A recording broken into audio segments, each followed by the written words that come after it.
Hey, quick question before we even say hello. Have you ever been in a conversation in English and someone asked you something simple like, "How's it going?" and your mind just went blank? Oh, I think everyone watching just nodded. Right? Like, you know English, you've studied it, you know the grammar. But in that moment, your brain just freezes and all you can say is, "Good, and you?" And then, silence. Silence is the worst part, that awkward pause where you're both just standing there. Exactly. And here's the thing. This happens to so many people, even people who are actually pretty good at English. It's not about knowing more words, it's about knowing what to say in real, everyday moments. Yeah, and I actually remember this happening to me, believe it or not. Years ago, before I started teaching, I was traveling in Italy, and someone asked me a simple question in Italian, which I was studying at the time. And I just stood there like a statue. Wait, really? What did you do? I just laughed nervously and said, "Sorry? Yes?" It made no sense at all. The person was probably so confused. See, that's exactly why we're doing this episode today, because everyone has that moment. And the good news is, it's fixable. It's not about talent, it's about having the right phrases ready, so your brain doesn't have to build a sentence from zero every single time. I love that idea, having phrases ready, like tools in a toolbox. Exactly like that. So today, we're going to give you real tools, real English, the kind of English people actually use, at the coffee shop, on the phone, at the store, with a new friend, not textbook English. Not the weather is fine today, is it not kind of English. Right, nobody talks like that. So welcome everyone to the Learning Lab. I'm Jenny. And I'm James, and today we're talking about English conversation for beginners, how to talk like a real person in real situations without freezing up. This one is for you if you've ever felt nervous starting a conversation in English. By the end of this episode, you're going to have a whole set of phrases you can use immediately, today even. Let's get into it. So, James, let's start right at the beginning, the very first moment of any conversation, greetings. This feels simple, but I think it's actually where a lot of people get stuck. It really is, because hello, how are you, is what we learn first in school, right? But in real life, people rarely say it exactly like that. True. What do people actually say? Well, it depends on how well you know the person. If it's someone you just met, you might hear, "Hi, nice to meet you." But if it's a friend or someone you see often, you'll usually hear something more casual, like, "Hey, how's it going?" or "Hey, what's up?" Right, and here's a tip for everyone listening. What's up doesn't always mean what is happening right now. A lot of the time, it's just another way of saying hello. That's such a good point, Jenny. I remember a student telling me she got really confused the first time someone said, "What's up?" to her. She thought they wanted a full report on her day. That's so relatable, though. Okay, so here's a useful thing to remember. When someone says, "What's up?" or "How's it going?" you can just answer simply. Something like, "Not much, just relaxing," or "Pretty good, thanks. How about you?" Yes, and that last part, "How about you?" is really important. It keeps the conversation going. It shows the other person that you're interested in them, too. That's such a small phrase, but it makes such a big difference. Let's practice that together. Ready? Ready? Hey, James, how's it going? Pretty good, thanks. Just got back from a walk. How about you? I'm doing well, thanks for asking. Just relaxing before we started recording. See? That's a real natural little exchange. Nothing complicated, just two people checking in on each other. And that's the goal. Natural, not perfect. Exactly. Okay, let's move a little further into small talk, because once you get past the greeting, people often feel stuck on what to say next. Yes, this is such a common issue. You say hello, and then what? Right, so a great trick here is to ask a simple follow-up question. Something like, "Did you do anything fun this weekend?" Or, "How was your day?" I love those questions because they're open. They let the other person actually talk instead of just saying yes or no. Exactly. And if someone asks you that, you don't need a fancy answer. You could say something like, "It was pretty relaxed. I mostly stayed home." Or, "It was busy, but good." And then you throw the question back to them. Always throw the question back. That's the secret to keeping any conversation alive. Let's try a mini example. James, did you do anything fun this weekend? Actually, yeah. I went to a new coffee shop near my place. The coffee was amazing. What about you? Did you do anything fun? I did. I went for a long walk in the park. It was such a beautiful day. See? That felt really natural, right? We didn't plan exactly what to say, we just used simple phrases and kept the conversation moving. I love that this shows people it's not about having perfect grammar every time. It's about keeping the flow going. Exactly.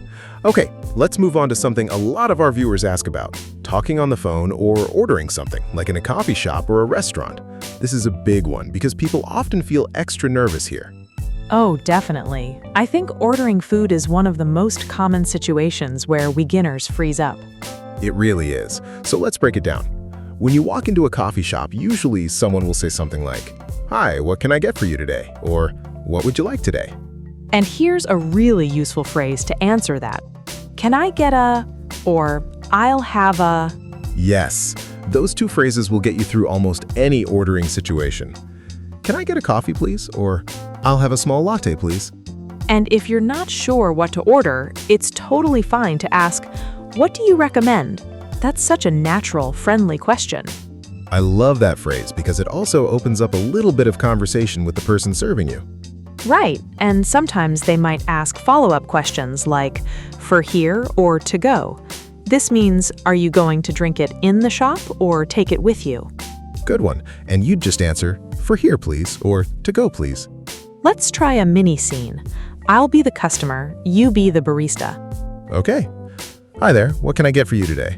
Hi, can I get a medium coffee, please? "Sure thing. For here or to go?" To go, please.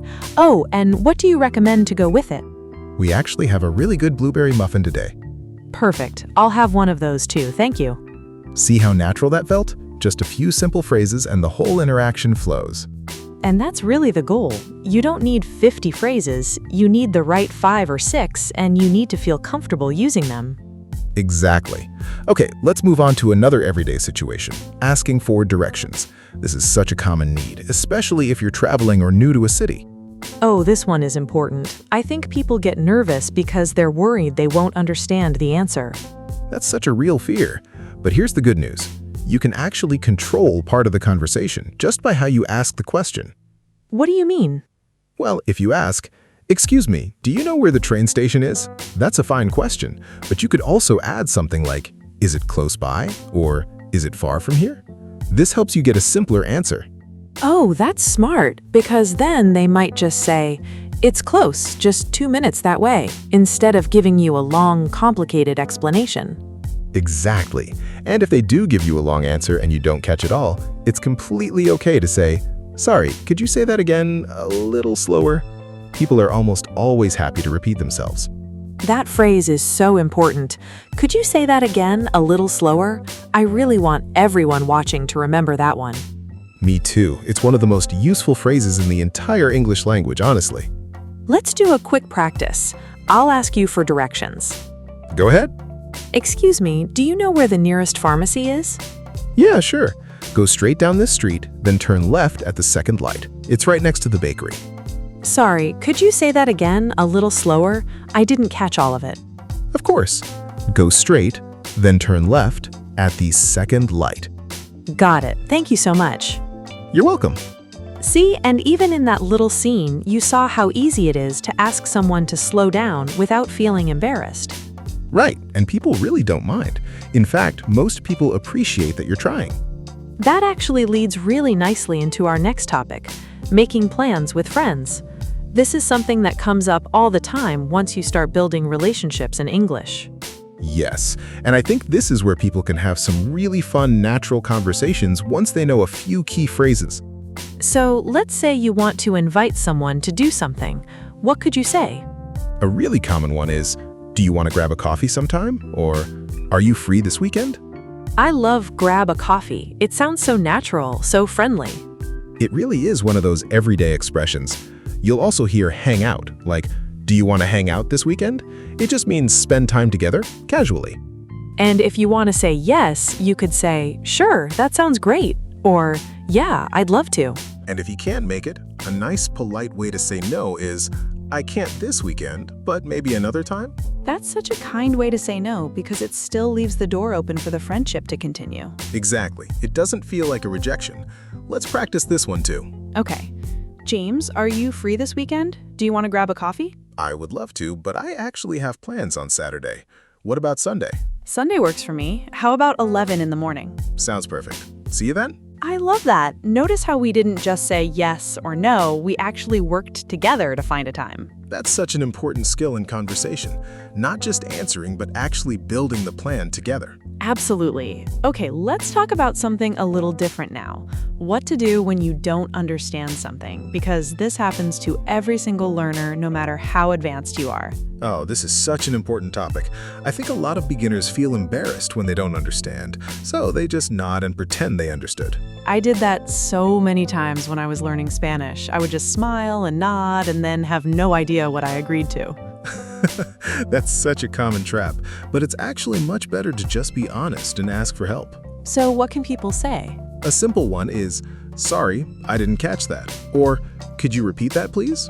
Both of those are polite, easy, and completely normal to say. And if you understood the words but not the meaning, you could say, sorry, what does that mean? Yes, that's such a useful one too. People are usually more than happy to explain. And there's one more I really love. Can you say that in a different way? This is great because sometimes it's not about speed, it's just that a certain word or expression is new to you. That's such a smart phrase, Jenny, because it invites the person to rephrase instead of just repeating the exact same words louder, which, let's be honest, some people do. Yes, talking louder does not help you understand English better. It really doesn't. Let's practice this together too. Okay, so James, we should probably touch base before the deadline just to make sure everything's on track. Sorry, could you say that in a different way? I didn't quite understand touch base. Oh, sure. I just mean, let's talk quickly before the deadline to check everything is going well. Ah, got it. Thank you. That makes much more sense now. See, that felt so natural and nobody felt embarrassed at all. Exactly. And that's the real lesson here. Asking for clarification isn't a weakness. It's actually a sign of a strong communicator. I love that. Okay, let's move to one more everyday situation, shopping and giving your opinion about something. This one is really useful because it comes up constantly, whether you're buying clothes, groceries, or just chatting with friends about something you like or don't like. Yes, and I think giving opinions is where a lot of learners feel stuck because they're not sure how to sound polite while still being honest. Right, so let's start with shopping. If someone asks you, "Can I help you find anything?" How would you answer? You could say, I'm just browsing, thanks, if you're not looking for anything specific. Or if you are looking for something, you could say, yes, actually, I'm looking for a jacket. And if you're trying something on and you want an opinion, you might ask a friend, "What do you think? Does this look good?" And here's where opinions come in. If you like something, you could say, I really like it, or it looks great on you. And if you don't love it, instead of just saying no, it's nicer to say something like, "It's nice, but maybe try the other color," or "I think the other one suited you a bit better." That's such a kind way to be honest without hurting someone's feelings. Exactly. Giving an opinion doesn't have to be blunt. Let's practice. Okay, Jenny, what do you think? Does this jacket look good on me? It's nice, but I think the blue one looked a little better on you, actually. Yeah, you might be right. I'll try that one again. See, so simple, but such a real, everyday exchange. It really is. And I think what's beautiful about everything we covered today is that none of it required advanced grammar. It was all about having the right phrase at the right moment. That's exactly it. So let's take a moment now and recap everything because we covered quite a lot today. We really did. So let's walk through it. We started with greetings. Remember, what's up or how's it going doesn't need a long answer. Just something simple and then throw the question back with, how about you? Then we talked about small talk and how simple, open questions like, "Did you do anything fun this weekend?" keeps the conversation flowing naturally. After that, we practiced ordering at a coffee shop with phrases like, can I get a? And I'll have a? And the very useful, what do you recommend? Then asking for directions. Remember, it's completely fine to say, "Could you say that again a little slower?" People really don't mind repeating themselves. We also talked about making plans with friends. Do you want to hang out? Or are you free this weekend? And if you can't make it, I can't this weekend, but maybe another time is such a warm way to say no. Then we covered what to do when you don't understand something. Sorry, I didn't catch that. Or, can you say that in a different way? Both are completely normal and polite. And finally, shopping and giving opinions. Simple phrases like, I'm just browsing, thanks. And gentle ways to share your opinion, like, it's nice, but maybe try the other one. That's such a full toolbox of phrases now. And honestly, if you just take 2 or 3 of these and start using them this week, you'll already notice a difference in how confident you feel. I completely agree. It's not about using everything all at once. It's about picking a few, practicing them, and letting them become natural. So here's our question of the day for all of you watching. What's a moment where you felt stuck in an English conversation and didn't know what to say? Maybe it was ordering food, maybe it was small talk, maybe it was something completely different. We would genuinely love to hear your story. Write it in the comments below. And don't worry, you're definitely not the only one who's felt that way. That's actually the whole reason we made this episode. And if this episode helped you even a little bit, it would mean so much to us if you shared it with a friend who's also learning English. Sometimes the people around us are dealing with the exact same struggle, and a simple video like this can really help. It really can. So thank you so much for spending this time with us today. We had so much fun, as always. We really did.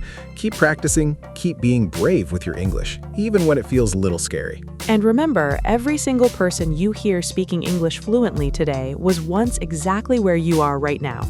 That's such a good way to end this. Thank you for watching, everyone. See you in the next episode. Take care and keep learning. Bye, everyone.